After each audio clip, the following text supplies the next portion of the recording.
At last আমি একটা doll কেকের অর্ডার পেলাম। মানে আমি ভীষণই খুশি এই অর্ডারটা পেয়ে। কারণ আমার ডল কেক করতে এত ভালো লাগে। একটা টাইম ছিল যখন এতই ডল কেকের অর্ডার আসতো যে মানে আমাকে অনেক পরিমাণে ডল কিনে রেখে দিতে হতো।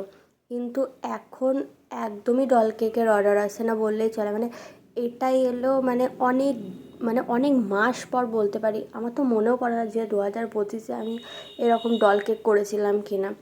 তো যাই হোক, অনেক দিন পর যেহেতু এসছে, অনেক মন থেকে আমি করেছিলাম মানে কেকটা। আর আমাকে একটা কথা বলেছিলো যাতে ক্রিম কম হয়।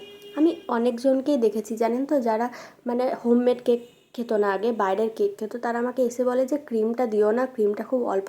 আমি তাদেরকে একটা কথাই বলি, একবার আমার কেকের ক্রিম বা সবই একবার টেস্ট করে দেখবেন, তারপরে যদি আপনার মনে হয় যে ক্রিম খারাপ, অবশ্যই এসে আমাকে বলবেন। মানে তারা বোঝে না যে ফ্রেশ ক্রিমটা দিলে কেমন টেস্ট হয়, কারণ তারা সবসময় বাইরের কেকই খেয়ে এসেছে। তো এই যে কেকটা আমার পুরোই কমপ্লিট হয়ে গেছে, হাতে আর গলায় একটা ডিজাইন করে দিয়েছিলাম। মানে এবার আপনারা বলুন কেমন লেগেছে।